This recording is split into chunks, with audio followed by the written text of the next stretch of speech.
가정과 교회는 이렇게 자꾸 가꾸어야 아름다워지고 풍요로워져요. 가정도 여러분 안 가꾸면 엉망이죠. 교회도 그래요. 그게 사랑이고 고마움의 표현입니다. 하나님 말씀 보겠습니다. 마태복음 6장 9절에서 13절. 그러므로 너희는 이렇게 기도하라. 하늘에 계신 우리 아버지여, 이름이 거룩히 여김을 받으시오며 나라가 임하시오며 뜻이 하늘에서 이루어진 것 같이 땅에서도 이루어지이다. 오늘 우리에게 일용할 양식을 주시옵고 우리가 우리에게 죄 지은 자를 사하여 준 것 같이 우리 죄를 사하여 주시옵고 우리를 시험에 들게 하지 마시옵고 다만 악에서 구하시옵소서. 나라와 권세와 영광이 아버지께 영원히 있사옵나이다. 아멘. 공사는 불편한 거예요. 여러분 죽을 때까지 공사 중에 그런 줄 알면 돼요. 나 정도면 됐지. 웃기지 마세요. 여기 있는 목사부터 시작해서 모든 사람은 공사 중이에요. 주님이 다시 이 땅에 재림하시는 그날에 완성이 돼요. 우리가 이 세상에서 생명을 다 할 때 그때 비로소 조용해져요. 그러니까 공사 중이다. 그래서 지금도 고쳐지는 중이고 실수도 하고 넘어지지만 또 다시 용기 내어서 일어서고 그러는 기가 막힌 웅덩이에서 다시 일어서게 하시는 그 하나님의 놀라우신 사랑 때문에, 그 은혜 때문에 사시는 줄 믿습니다. 자, 너희는 이렇게 기도하라. 천국 이야기 36번째. 너희는 이렇게 기도하라. 4번째 시간입니다. 예수님께서 말씀을 가르쳐 주시고 그 다음에 기도에 대해서 가르쳐 주시는데, 천국을 사는 사람, 이 땅을 살아가면서 천국을 사는 사람이 누구냐? 하나님의 말씀이 기준이 되어서 그 말씀을 붙들고 기도의 자리에서 승리를 경험하는 사람, 이 사람이 천국을 살아가는 사람들이다. 그 중에서 기도에 대해서 가르쳐 주시는데, 기도는 이렇게 해라.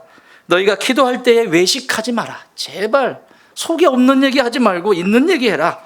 또 기도할 때에 너희는 골방에서 주님과 1대1로 지성소에서 누구의 방해도 받지 않는 그곳에서 기도하는 그 준비가 되어 있는 공간을 찾아라.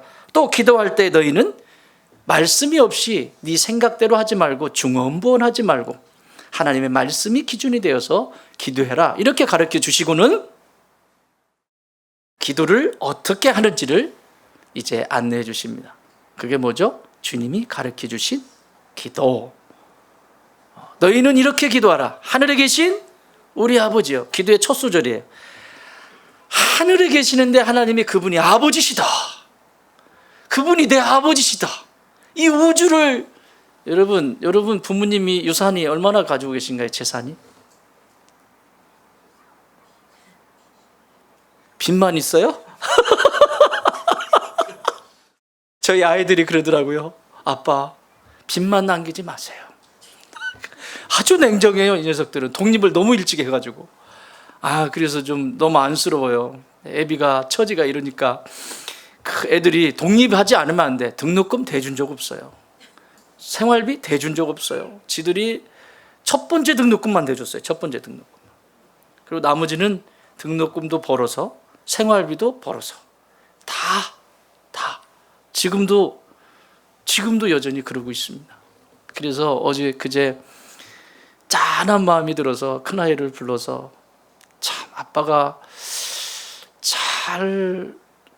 잘했다면 잘할 수 있는데 너희들을 양육하면서 참 애쓰고 그랬는데 아빠가 걸리는 게 있다. 뭔데요? 너무 없이 살아가지고 너희들이 인색할까 봐 아빠는 그게 걸린다. 그랬더니 전혀 그렇지 않은데 내가 얼마나 팍팍 쓰는데. 그래서 감사했어요. 이 가난하면 인색할 수가 있어요.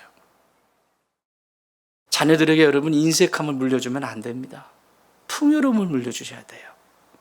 아멘? 풍요로움을 물려주셔야 돼요. 근데 그 하늘 아버지는 부족한 분이 아니에요. 전부 여러분 이 우주가 다 그분의 것이야. 여러분 부모님이 부동산을 얼마나 가지고 계신가요? 빚만 남기지 말라고? 내 하늘 아버지는 전부를 가지고 계세요. 내가 무엇이 필요한지, 지금 어떤 것이 내게 가장 적합하게 필요한 것인지를 하나님은 알고 계신다. 그분이 하나님이 내 아버지시다. 그래서 기도의 첫 소절은 하늘에 계신 내 아버지여 그 외치는 거예요. 나 지금 속 답답하고 이렇게 부대끼고 있지만 내 아버지가 하나님이시라는 것, 그 하나님이 내 아버지시라는 것, 그거 내가 믿습니다. 이게 시작이에요, 시작. 그리고 그분의 이름을 높여드리는 거야. 내 아버지는 어떤 분이시고. 여러분의 부모님을 자랑해 보세요. 부모님이 어떤 마음이실까요? 옛날에 아이들이 고등학교 다닐 때 그 학교에서 부모님, 우리 엄마가 좋은 이유, 우리 아빠가 좋은 이유, 학교에서 숙제를 냈더라고요. 지금도 제가 가지고 있어요. 너무 감동이어가지고 막 20개를 적으라고 한 거야. 20개를. 수정이 너도 적었지? 아빠 갖다 드렸니? 아빠도 가지고 계실 거야 그거. 나도 지금 내 책상 사이에 꼭 이렇게 넣어놓고 있어. 열 받을 때마다 한 번씩 열어가지고 보지.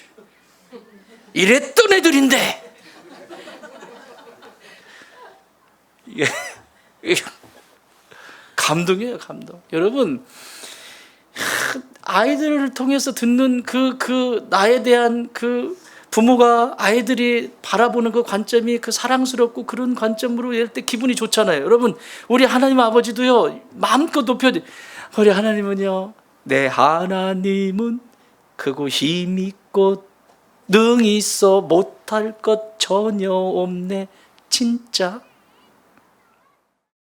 그 하나님의 위대하시고, 우리 마지막 찬양 드렸던 것처럼 주님의 크고 위대하심과 그 강대하심을 하나님 앞에 올려드릴 때 우리 하나님이 얼마나 기뻐하시는지. 그리고 나서 첫 번째 기도가 제목이 뭐냐면, 하나님의 나라가 나에게 임하여 주십시오. 나라가 임하시오며. 하나님의 나라가 임한다는 건 뭐예요? 하나님이 저를 통치해 주시기를 원합니다. 제 영혼을 통치하여 주시옵소서. 이게 첫 번째 소절이에요. 여러분, 그래서 예수님이 가르쳐 주시는 기도는 나라고 하는 중심부에 딱 있어요. 내가 먼저 서는 것이 기도의 제목의 첫 번째 키예요.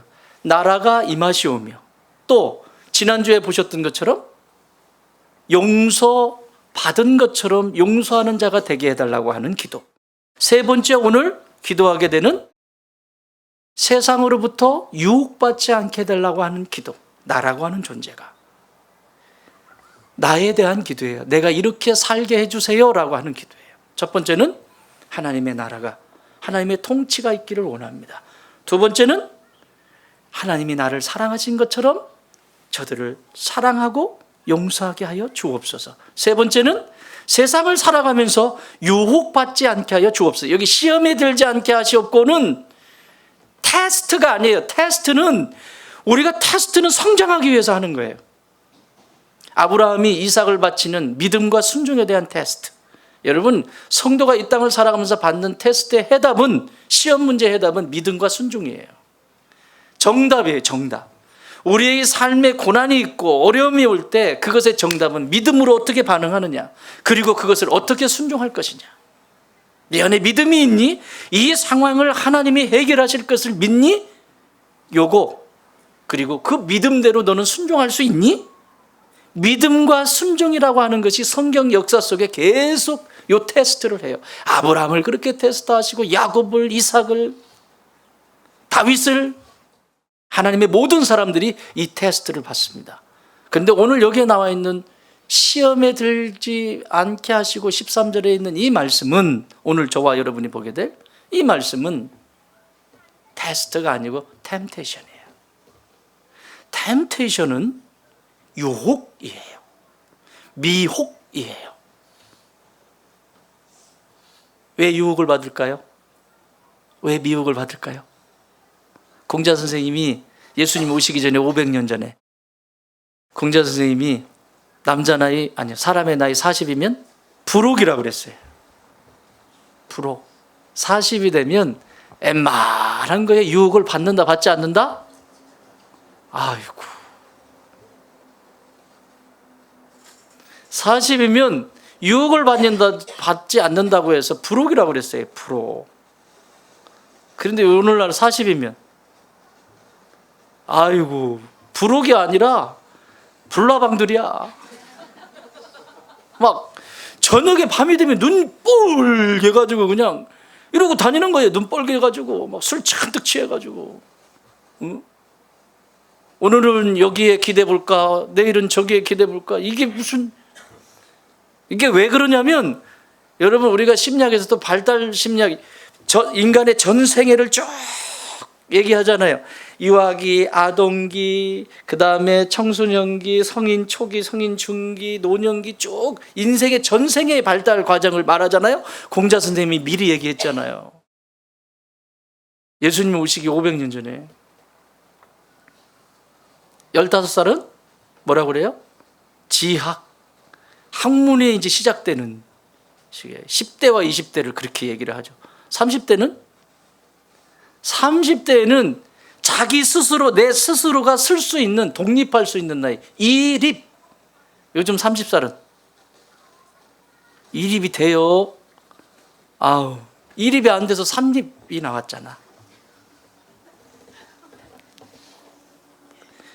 30살이면 독립해야 돼요. 제가 일부 예배 때, 저희 아이들이 일부 예배 때 교사를 해야 되니까 여기 예배를 드리잖아요. 30살이면 이립이다.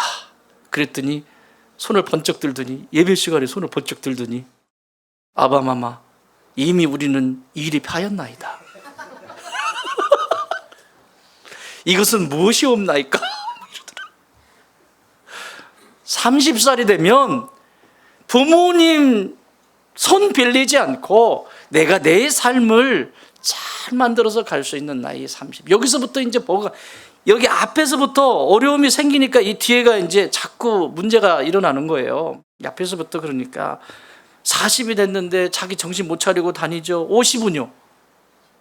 지천명이라고 그랬어요. 지천명은 1000명, 하나님 이 하늘의 뜻을, 내가 그 명을, 무슨 명을 받았는지, 우리로 말하면 콜링, 소명이 뭐냐, 그것을 알고 삶에 가치 있고 의미 있게 살아가는 거죠. 어느 곳에 가든지 유익을 끼치고 여유가 있고, 그렇죠. 그게 맞네. 60은 이순. 여러분, 60이 되면 남 얘기, 안 들리는 얘기 들으려고 하면 안 돼. 안 보이는 거 자꾸 보려고 하면 안 되고, 약점 보이면 그거 약점으로 보면 된다, 안 된다? 안 된다. 아이고, 그럴 수 있지 뭐. 아이고, 쟤도 좀 살아보면 괜찮을게요.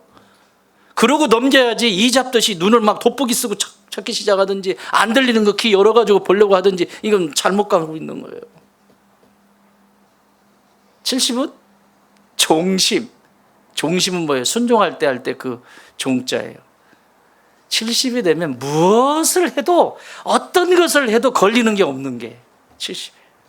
어떤 것을 해도 저 사람 왜 그래? 이러지 않고, 저 어른 왜 그래? 이러지 않고, 아이고 어른이신데 뭐 그럴 수 있지 뭐, 그냥 보기 좋은 거야. 70이. 80은 이분이 말씀 안 하셨어요. 80은 뭘까요? 나도 몰라. 여러분, 도대체 왜 우리가 이 땅을 사랑하면서 이렇게 부록이라고 말하고, 이 먼저 살았던 선진들이 이렇게 이야기를 하면서까지 우리에게 가르쳐주고 있는데, 왜 도대체 우리는 이 땅을 살아가면서 이 미혹과 유혹 속에서 벗어나지 못할까요? 왜 그럴 것 같아요? 백범 김구 선생님이 이런 말씀을 하셨습니다. 어떤 중요한 일을 처리할 때에는 그것이 현실이냐 비현실이냐를 따지기보다는 먼저 그 일이 바른 길이냐 어긋난 길이냐를 따져서 결정해야 한다.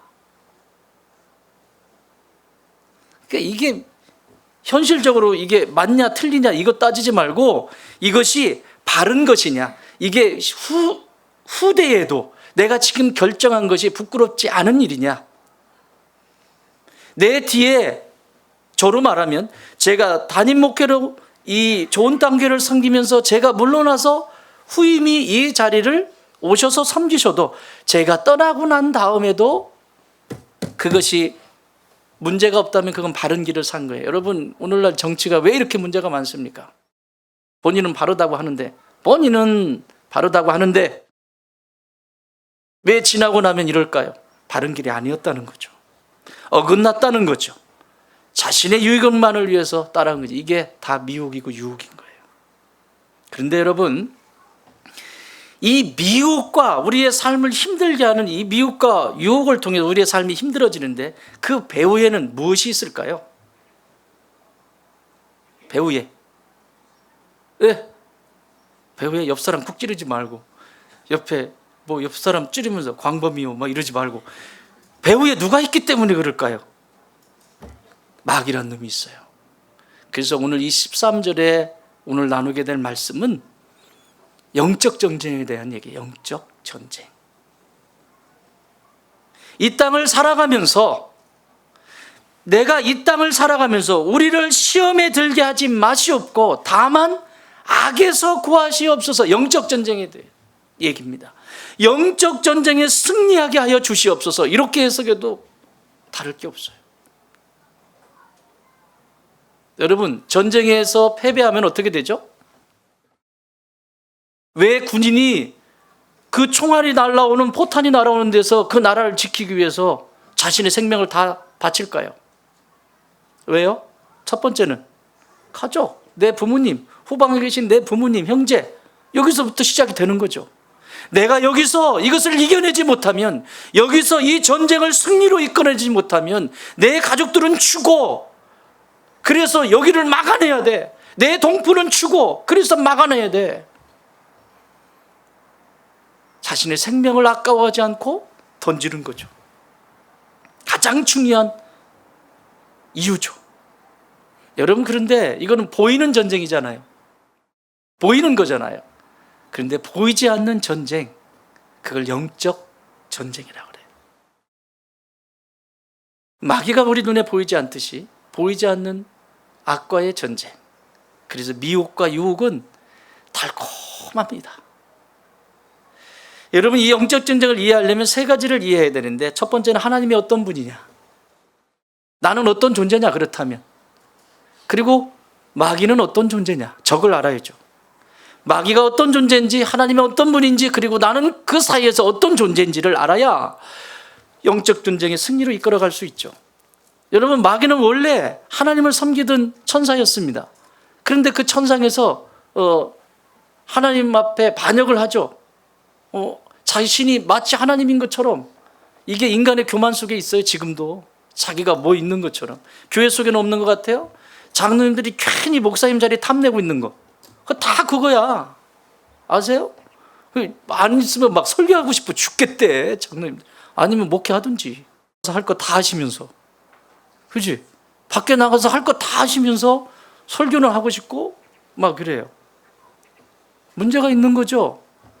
교만해요. 교만이 들어오면 그 다음부터는 걷잡을 수 없습니다. 그래서 천상에서, 천국에서 이 마귀가 루시퍼였어요. 찬양 대장이라고 보시면 돼요. 요즘도 그래서 찬양대회가 제일 시끄러워요. 교회도. 막 그러다가 다 쫓겨나죠. 그의 졸개들, 찬양팀이지 뭐. 그 졸개들을 귀신이라고 말해요, 성경. 그 뒤를 따라서 함께 쫓김을 받은 자를 귀신, 그리고 그의 수장을 마귀 혹은 사탄, 이렇게 얘기하는 거예요. 수장이죠, 사탄은. 그리고 그 밑에 수없이 많은 보이지 않는 영적 세계인 귀신들이 있는 거예요. 그래서 귀신도 지역마다 다른 거 알아요? 지역마다 달라요. 어느 지역에는 계속 가정을 무너뜨리는 귀신이 난리치고 다녀.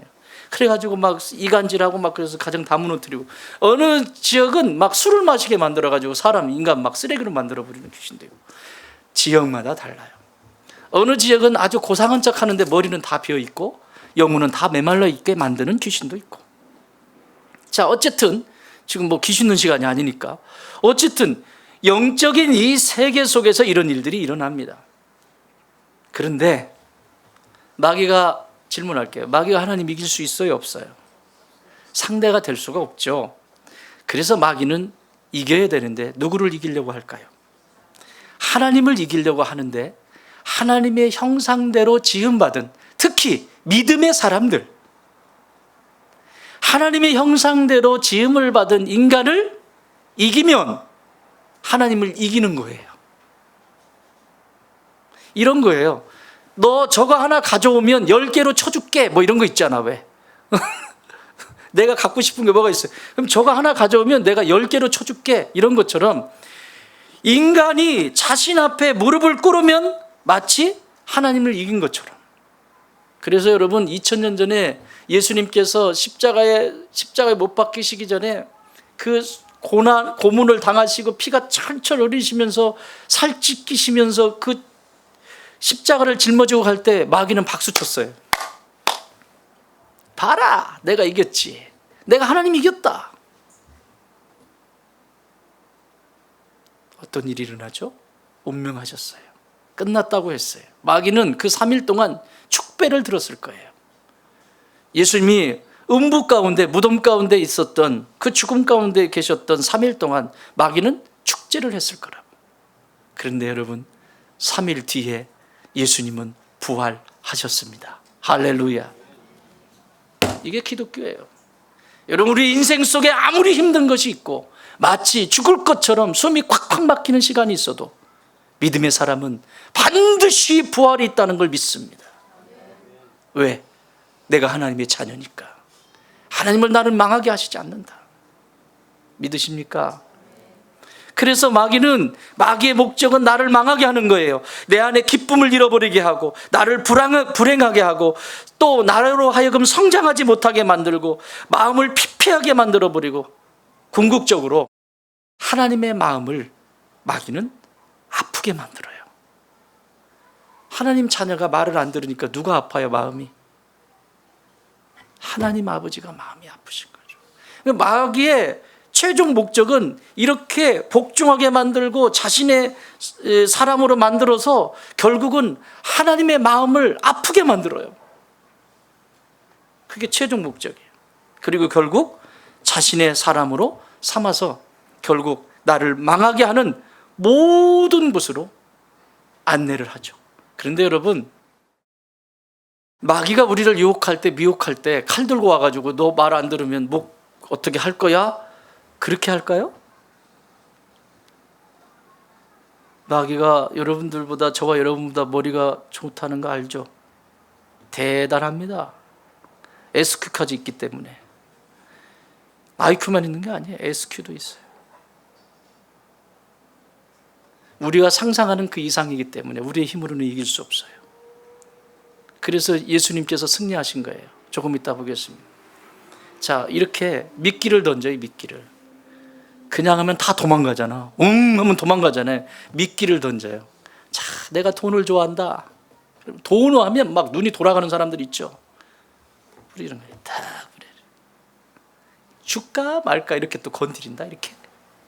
자, 보여주기만 하는 거지. 다발 이렇게. 나광훈 집사님은 전혀 그렇지 않죠. 돈에 관심이 없는 막 돈 다발이라고 하는데도 착 이렇게 돈 냄새 싹 맡게 뿌려요. 또 여러분, 물고기를 잡는데도 물고기 미끼가 다 달라요. 우럭 잡는데 지렁이 갖다 거는 사람 있어요? 송사리 잡는데 떡밥 갖다가 끼는 사람 있어요? 낚시를 안 해보셔서 그런 거야. 왜 그런 거야? 표정들이. 고기의 종류에 따라서 미끼가 다 달라요. 쭈꾸미가 먹는 미끼가 다르고 갈치가 먹는 미끼가 다르고 다 달라요. 왜 여러분은 낚시할 때 그렇게 하시면서 마귀는 그렇게 하지 않는다라고 확신을 하시고 살죠? 돈, 자, 건강해야 돼. 그럼 요것도 이제 건드리지. 하나님을 신뢰하는 것보다 이게 더 신뢰가 가는 거지. 권력 다 똑같아요. 마귀는 눈치채지 않게 미끼를 씁니다. 미끼는 밥이 아닙니다. 붕어가 되지 마세요. 붕어는 풀어줘도 조금 더 또 물더라. 풀어줬는데 또 넣으면 물린 놈이 또 물어. 입 다 찢어졌어. 그냥. 따라합시다. 나는 붕어가 아니다. 그런데 문제는 오늘날 믿음의 사람들이 이 땅을 살아가면서 붕어같이 사는 사람들이 너무 많아요. 물렸는데도 또 물어. 당했는데도 또 그래. 그래서 마귀는 2000년 전이나 아담을 꾀했을 때나 지금이나 똑같은 방법으로 써도 똑같이 걸려. 왜 그럴까요? 욕심. 인간 안에 욕심을 작동을 시키는 거예요. 돼지는 욕심이 없어요? 돼지 몇 퍼센트 채운다고? 위에? 70에서 80% 채워요. 나머지 20, 30%는 비어나와요. 돼지 같은 놈 하지 마세요. 돼지 기분 나빠요. 여러분 뷔페에 풀어놔보세요. 뷔페 아주 그것도 아주 비싼 이 세상에 먹어보지 못한 음식들도 질비되어 있는 뷔페에 여러분 풀어놓으면 어떻게 될 것 같아요? 저부터 100%가 찼어. 아 괜찮은데 아유 200%도 채울걸? 욕심. 마귀는 이렇게 피폐하게 만들어요. 시험에 빠지지 않고 그렇다면 이 전쟁을 이기려면 어떻게 승리하려면 어떻게 해야 될까요? 따라합시다. 내 신분을 확인하라. 나의 신분을 확인하라. 정체성에 대한 문제예요. 마귀는 지금도 미혹하고 유혹해요. 그래서 넘어지게 만들어요. 그런데 내 신분이 뭔지를 먼저 모르면 아무것도 안 돼. 아무것도. 내 정체성. 내가 누구죠? 하나님의 자녀예요. 어떻게 하나님의 자녀 됐어요? 그거 알기 전에 여러분 내가 예수님을 만나기 전에 예수 믿고 구원받기 전에 상태를 알아야 돼. 에베소 5장 8절에 이렇게 말씀합니다. 너희가 전에는 예수님 믿기 전에는 어둠이더니 이제는 주 안에서 빛이라. 빛의 자녀들처럼 행하라. 전에는 뭐더니? 어둠이더니. 내가 예수 그리스도를 알기 전에 삶은 어둠이에요. 그리고 마귀의 자녀였어요. 마귀의 자녀였다고. 여러분 부모님이 어떠냐에 따라서 아이들도 다 다르죠. 지금 마귀가 내 부모였다라고 하면 마귀의 성품을 닮았었겠죠. 그러니까 어두컴컴한 거, 저녁이 되면 괜히 막 어두컴컴한 거 막 찾아다니고 그냥 불나방처럼 다니는 거죠. 예? 그게 익숙해. 그러지 않은 날은 요번에 지난 11월 1일에 돌아가신 분 계시죠? 여러분 모르시는구나. 나만 뉴스 보나 봐. 그 가수 함종아 씨 67세 62년생인가 63년생이신데 아니지 52년생인가 53년 어쨌든 67세인가 57세라고 그러지 않았어? 그지? 응? 67세? 몰라 나이 중요하지 않아. 젊으시잖아요. 근데 이분 얘기가 평소의 삶이 매일 이게 막 노래하는 사람이잖아요. 그리고 막 소리 지르고 이러는 분들이잖아요. 그리고 끝나면 공허한 거야. 그러니까 매일 술만 매일 끝나면 매일 몸이 견뎌내겠습니까? 그래서 맨 마지막에 나는 술병이 나서 그렇습니다 그러더라고요. 함부로 하는 거죠. 그 어둠을 찾는 거예요. 디도서 3장 3절에서 이렇게 말합니다. 우리도 전에는 내가 예수 믿기 전에 여러분 예수 그리스도가 나를 구원하셨다라고 하는 이 사실이 얼마나 놀라운지 다시 한번 보시라고요. 우리가 전에는 어리석은 자요. 뭐한 자요? 여러분 이 세상에 제일 어리석은 자가 누구게요? 하나님의 말씀을 믿지 않는 자예요. 다시 말하면 예수님을 믿지 않는 자예요. 제일 어리석은 자예요. 제일 지혜로운 사람은 그럼 반대로 여러분 인생에서 제일 잘한 일이 뭐예요? 예수 믿은 거예요. 믿습니까? 다른 거 다 실패했다고 해도 내가 똑바로 예수님 만났고 그 예수님의 핏값으로 구원받은 하나님의 아들로 여기 있고 하나님의 딸로 여기 있을 뿐만 아니라 내 인생의 여정 속에서 계속되어지는 삶의 여정 속에서 그분이 내게 힘 주시고 그분이 내게 능력 주시고 그분이 나 사랑 가운데서 나는 이기게 하신다. 그래서 세상이 두렵지 않은 이기게 하시는 그 하나님의 사랑을 경험하게 되죠. 어리석은 자, 순종하지 아니한 자요, 속은 자요, 여러 가지 정욕과 행락의 종노릇한 자요. 못 놔. 예수 찬양을 하잖아요. 주 예수보다도 귀한 것은 없네. 찬양을 하는데 이렇게 얘기하면 여러분 쉽게 이해하실 것 같은데 여호와는 나의 목자시니 내게 부족함이 없으리로다. 믿으시십니까? 진짜요? 여호와는 내게 목자시니 내게 부족함이 없으리다. 여호와가 여러분 목자십니까? 그런데 이렇게 하고 살지 않아요? 여호와가 나의 목자가 될 수도 있으니.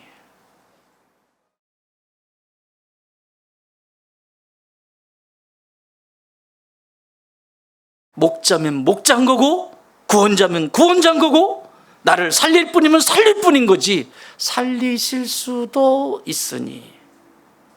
요게 나의 신분, 나의 정체성이 분명하지 않을 때 나타나는 태도입니다. 그래서 이 정체성이 흔들리면 마귀는 미혹하기가 아주 좋아요. 이런 것들을 해체시키는 거예요. 성도가 성도로서 있지 못하고 교인을 만들어 버리는 거예요. 교인은 뭐라고요? 교만한 사람을 교인이라고 그래요. 여러분은 누구시죠? 성도, 거룩한 무리. 나의 정체성이 분명할 때 마귀는 못 건드리는데 이 정체성을 무너뜨리는 거예요. 그래서 어떻게 구원받았는지도 모르고 예수 그리스도께서 나를 위해서 전부를 내어주셨는데, 여러분 예수님이 여러분 위해서 다 내어주신 거 믿으세요? 그게 진짜 믿어지세요?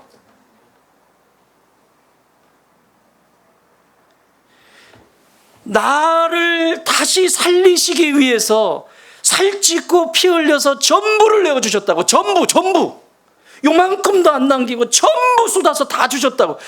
나 살리려고 그것을 믿는다면 어떻게 예수를 믿는데 대충 믿어요? 어떻게 믿음의 길을 가는데 대충 뭐 이런 말하는 사람들 있잖아요. 예수 교회 적당히 다녀. 신앙생활 적당히 해. 이미 이건 100% 미혹 당했어요. 내가 죽었던 나를 살리셨던 분이 거기 계시다면 여러분 대충 할 수 있어요? 내가 물에 빠져도 허우적거리고 죽어가는데 나를 살려준 분이 계시다면 그분을 향해서 대충 살 수 있나요? 정말 그래요? 그렇게 할 수 있어요? 진짜 예수 믿으세요? 정말 내 안에 예수님의 심장이 뛰어요? 뛴다면 대충 살 수가 없어.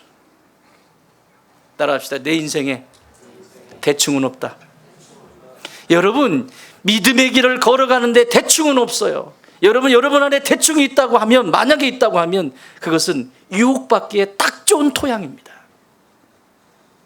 그래서 마귀는 이 정체성부터 밀어내요. 여호와가 내 목자가 되셔야 되는데 여호와가 내 목자일 수도 있을걸? 목자일 수도 있으니 자꾸 끝을 흐리죠. 김은 키고 아니면 아니고. 신앙 생활이에요. 사랑하는 여러분, 언제나 여러분의 삶에 위기와 어려움이 있을 때 나의 신분을 확인하십시오. 내 몸은 이 땅에 살아가지만, 이 세상 속에 살아가지만 나는 하늘에 속한 사람이다. 따라합시다. 나는 하늘에 속한 사람이다. 믿습니까? 여러분 이 땅에서 100년이라고 하는 세월을 살겠어요? 200년이라고 하는 세월을 살겠어요? 우리가 있는 이유는 지금 내 신분을 가지고, 하나님이 내게 주신 이 신분, 바뀌어진 신분, 하나님의 자녀로 거듭난 이 신분을 가지고 살아가게 하셨다고요. 그래서 두 번째는 따라합시다. 소명을 점검해라. 내가 그 신분을 분명히 확인했다면 내가 무엇을 위해서 살아가느냐 대답하셔야 돼요. 두 가지 질문입니다. 나는 누구인가? 답할 수 있어야 됩니다. 수없이 많은 철학자들이 질문했던 것처럼 나는 누구인가? 답할 수 있으시죠? 나는 무엇을 위해 사는가? 여기도 답하셔야 됩니다. 내 정체성을 알았다면, 내 신분을 알았다면 나는 무엇을 위해서 오늘 살아가고 있는가? 오늘 내가 지금 하고 있는 일은 무엇인가? 오늘 내가 왜 밥을 짓고, 왜 밥을 해먹고, 내가 왜 일하고, 내가 지금 살아가는 이유는 무엇인가? 답하셔야 합니다. 성경은 우리에게 이 부르시는 자리를 calling, 소명이라고 말씀하십니다. 이 부르심을 받은 사람이 삶으로 살아내는 것을 사명이라고 말합니다. 부르신 자리에서 성경은 이렇게 살아가라고 가르쳐 주십니다. 로마서 8장 28절, 우리가 알거니와 하나님을 사랑하는 자, 곧 그의 뜻대로 부르심을 입은 자들에게는 모든 것이 합력하여 선을 이루느니라. 뭐를 이루느니라? 선을 이루느니라. 내 소명을 아는 사람은 반드시 선한 마음, 선한 생각, 선한 행동을 하며 살아가게 되어 있습니다. 여러분, 보험을 파는 사람이 있다고 생각해 보세요. 직업을 가지고 있죠. 직업. 백범 김구 선생님이 이런 말씀을 하셨어요. 이 소명에 대해서 들어보세요. 돈을 맞춰 일하면 직업이고 돈을 넘어 일하면 소명이 된다. 직업으로 일하면 월급을 받지만 소명으로 일하면 선물을 받는다. 이게 그리스도인들의 직업 정신이에요. 일에 대한 정의예요. 쉽게 설명드릴까요? 보험을 합니다. 보험하는 사람들이 있네. 좋아. 이 분위기 좋아. 보험을 해요. 실제적인 걸 예를 들어야지. 내가 보험을 해요. 보험을 하는데 그 보험이 약점이 있고 이런 부분이 있어서 이 보험을 저 사람이 들게 되면 나는 그것이 유익이 될 수 있지만 저 사람이 언젠가는 불편한 요인이 나타날 수 있어요. 그 얘기는 다 삼켜버리고 다 숨겨버리고 없는 것처럼 해버리고 물건을 팔아먹었어.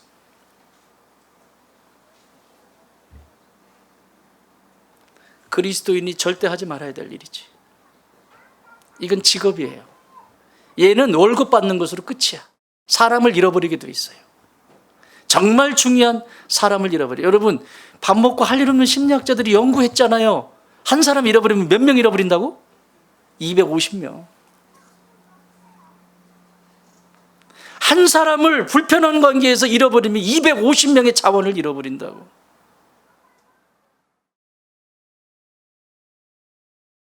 그거 보험 하나 팔아먹으려고 전전긍긍하면서 약점이 있고 뭐 있는데도 얘기도 전혀 안 해주고 그냥 팔아먹으면 되는 거야. 그런데 소명의식을 가지고 있는 선물로 받는 이 사람은 이 보험이 얼마나 좋은 것인지에 대해서도 명확하게 설명해 주지만 만약에 이럴 때는 이런 불편함도 있을 수 있다라고 선택할 수 있는 기회를 주는 것이죠. 집을 파는 것도 마찬가지고 다 좋대. 내가 하는 건 다 좋대. 그러니 그 결과가 어려움으로 남게 되죠. 그래서 미혹받는 거예요. 그래서 유혹당하는 거예요. 돈 따라다니고 그거 하다가 다 잃어버리는 거예요. 오늘 예수님이 이것을 위해서 기도하라고 하잖아요. 우리가 시험에 들지 않게 하시고 다만 악에서 구하게 해주십시오. 이 기도하래잖아요. 또 하나 더 예를 들어볼까요? 좋은 예 하나 들어봅시다. 선생님, 학교 선생님, 교사의 직분을 가지고 있어요. 가르치는 일 얼마나 좋아요? 가르치고 아무 관계도 안 하고 오늘날 그런 분위기가 돼서 참 마음이 아프고 너무 고통스러운데 그냥 할 것만 딱 하고 집으로 딱 가버리지. 직업. 그런데 올바른 선생님은 그 아이가 지금 청소년기인지 아동기인지 유아기인지 걔가 무엇을 고민하는지 그 고민을 함께 고민하면서 가는 선생님. 이분은 소명의식을 가지고 있는 분이죠.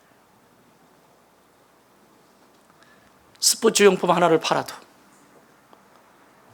어디서 싼 거 잔뜩 떼다가 이윤 잔뜩 넘겨가지고 막 팔기 바쁘. 돈. 직업.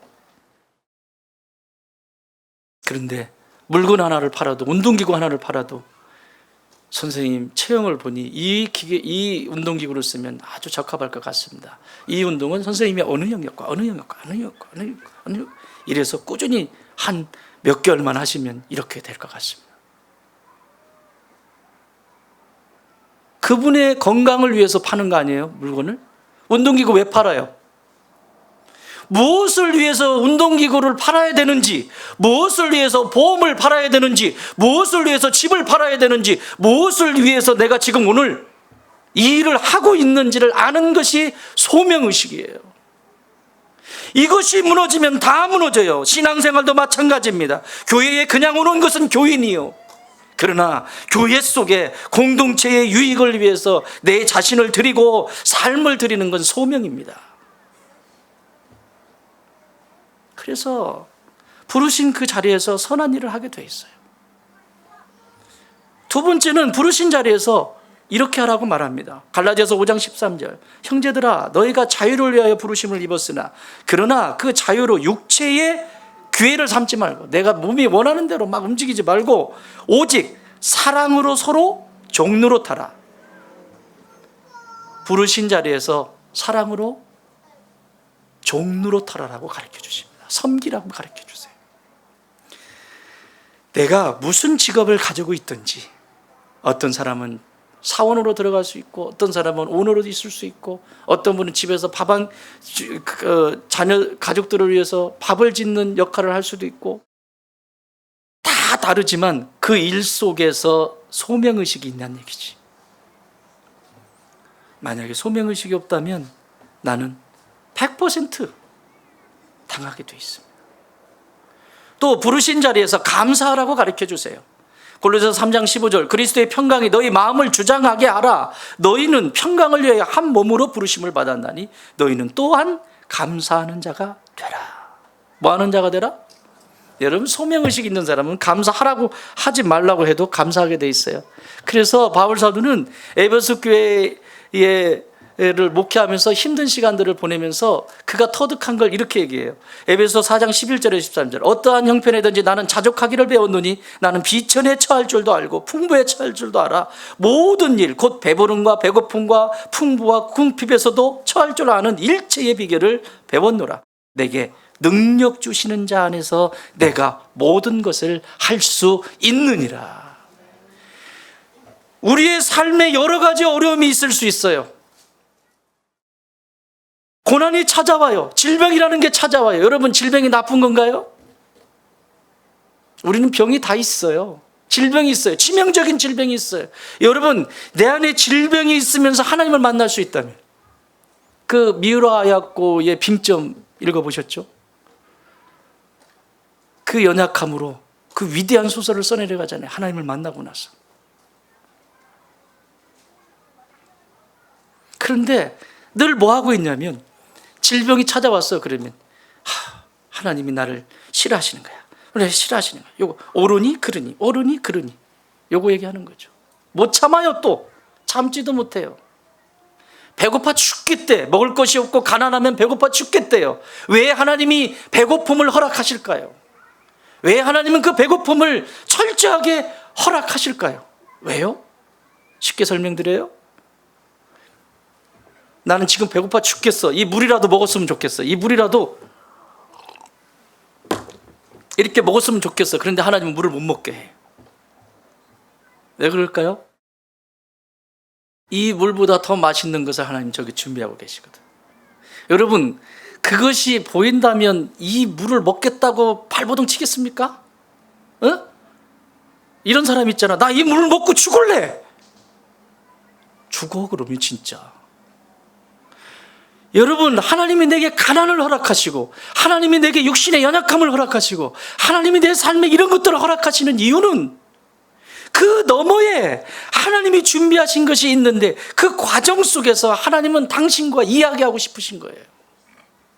만나고 싶으신 거예요. 진짜 좀 만나자.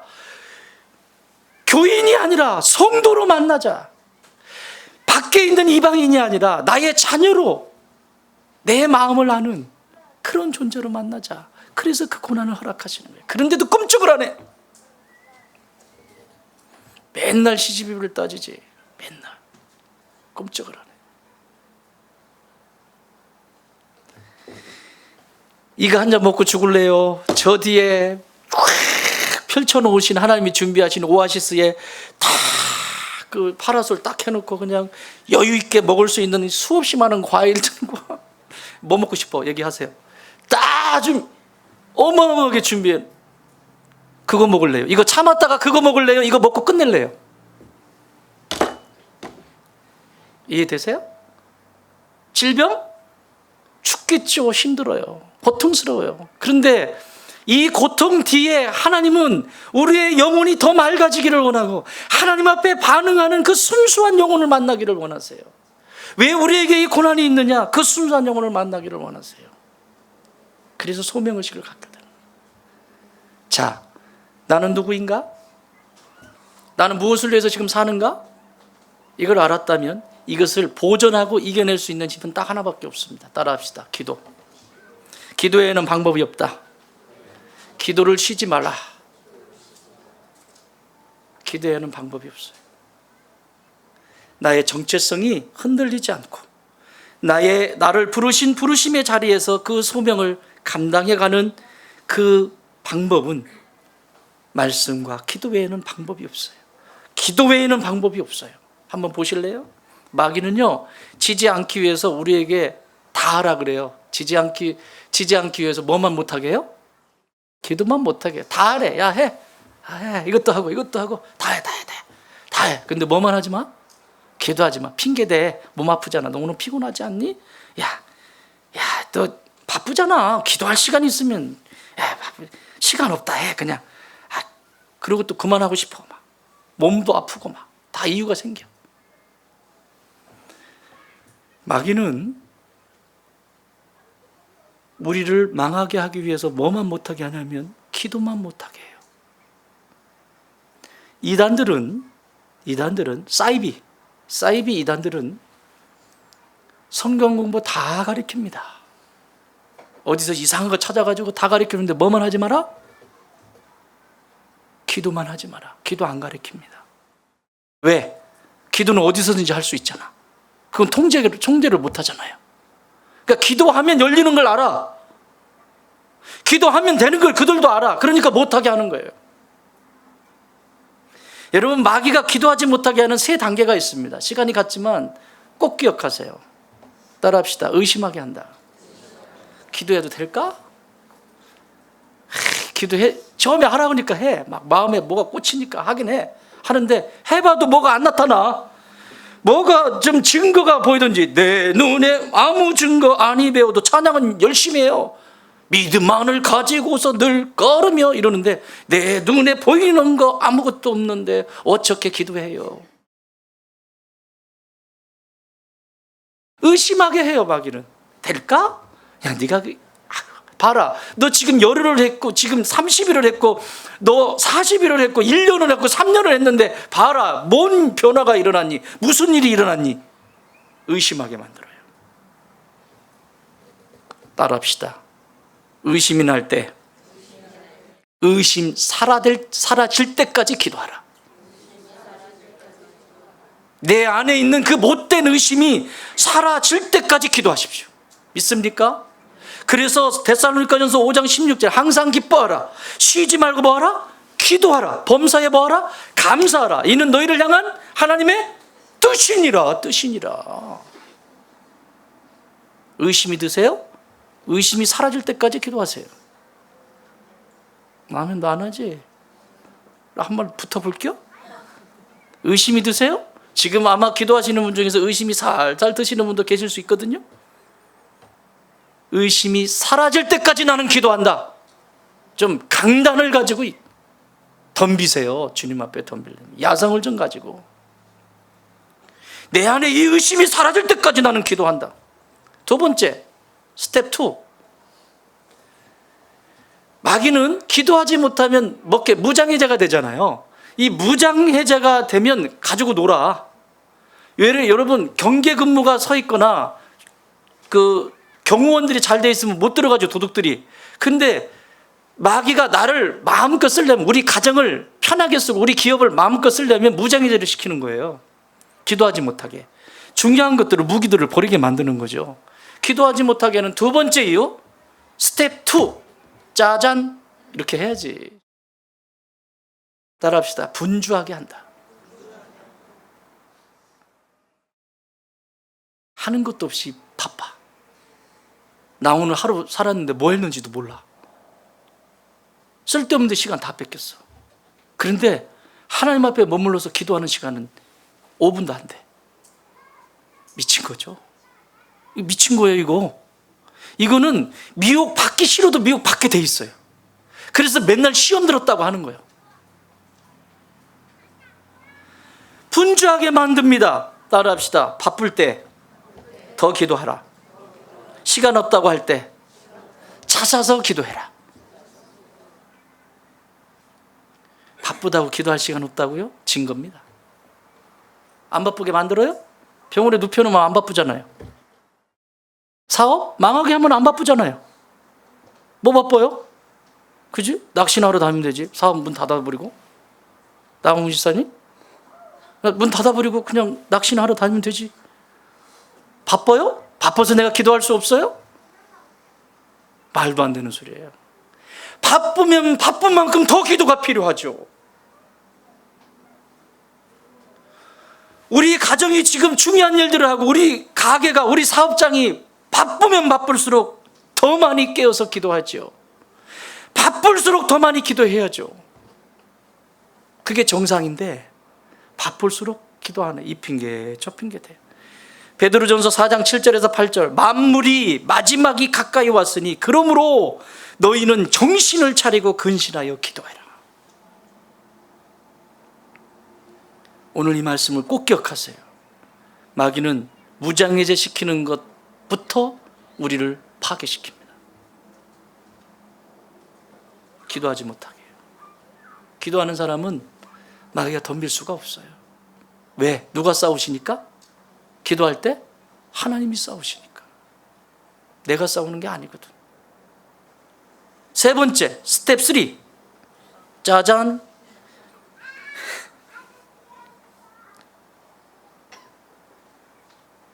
포기하게 합니다. 기도를 포기하게, 중단하게 만듭니다.